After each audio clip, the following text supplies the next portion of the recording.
Our mission is to deliver a practical and scalable circular solutions to the world with the vision of contributing to a prosperous world of finite resources by accelerating the transition to a circular economy.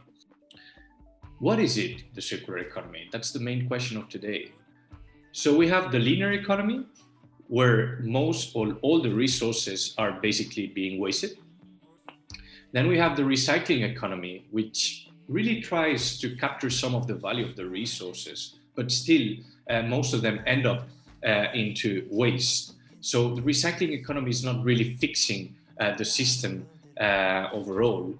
But then we have the circular economy that, as Violeta was saying, it really connects to our core and the essence of nature, right? By really following the cycles of nature and trying to really avoid waste and mirror somehow how nature has been developing, evolving, and functioning throughout centuries of human history and our planet. So the circular economy is really avoiding any type of waste and really building an economy that relates to that idea of closing the loop. Circular economy is a different way to do business, to design, to produce, and also to consume. Consumption is very important in a circular economy. The main objective right now is to basically create a future-ready economy that is based on a new industrial strategy. So change is unavoidable. What that means is, as human beings, right, we need to change the way we produce. We need to change the way we consume, and we need to change the way we live. That's very important. The reality is that we extract over 100 billion tons of materials per year to meet the functional needs of the society. So in order to feed our housing, our lighting, for instance, or our food, we really need to extract over 100 billion tons of materials, of resources per year, which is huge. And this system that we're living is basically a linear economy, as you might know, which is based on taking, making, using, and wasting. And I want to reflect on how the circular economy really connects and how can it transform the linear economy that I was mentioning. Because our economy currently takes, makes, wastes, disposes, but then is missing the point of cycling back. So what there is here, what we can see in our system is that there is a link missing, which is the cycling, closing the loop.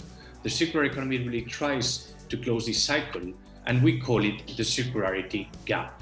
Just 8.6% of our resources are being cycled back into the economy, which is really little. So there is a long way to go to really close the circularity gap. And circular economy to everything as possible to avoid, eliminate waste, okay? Linear economy is not sustainable because we only have one planet and our planet have limited resources. So we must be efficient in the use of those natural resources we have.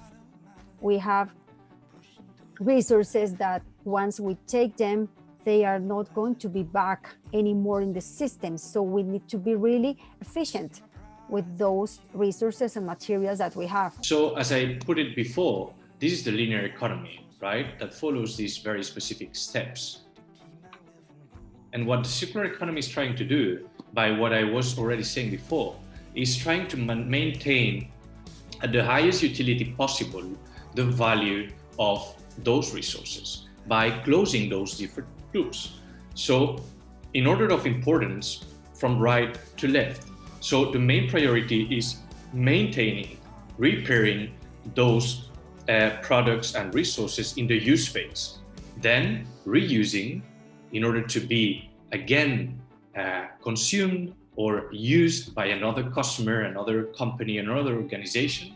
Then it could be refurbished in order to be changed and repaired and refurbished in order to be sold again and back to the economy. And the last option would be recycling, that many times is put on top, but actually is kind of the last option that we normally have in a circular economy. So we are really trying to avoid landfilling and losing the value of the resources. One part of a larger eco-civilization movement, which is growing with its users, with its members, with people who sense that there is something in the air, something new and fresh emerging, and we are here together to put the name on it, to sense it together and develop it together and finally live it, because the future is in our hands and nobody else will develop it for us. So the real invitation of eco-civilization movement is that we create together a new shared destination where we want to live the way we want to live. And I do believe that eco-civilization in action is one of those elements that brings us an awareness how certain topics are emerging all over the world, and we share the same passion for them, we share the same dedication, and we are together looking for the most efficient ways for its manifestation. Circular economy is certainly a new business model that is emerging on a global scale. And all the exciting stories that are brought to us by Ranji and her team, by Pinamaya and the whole eco-civilization movement are really proving this point.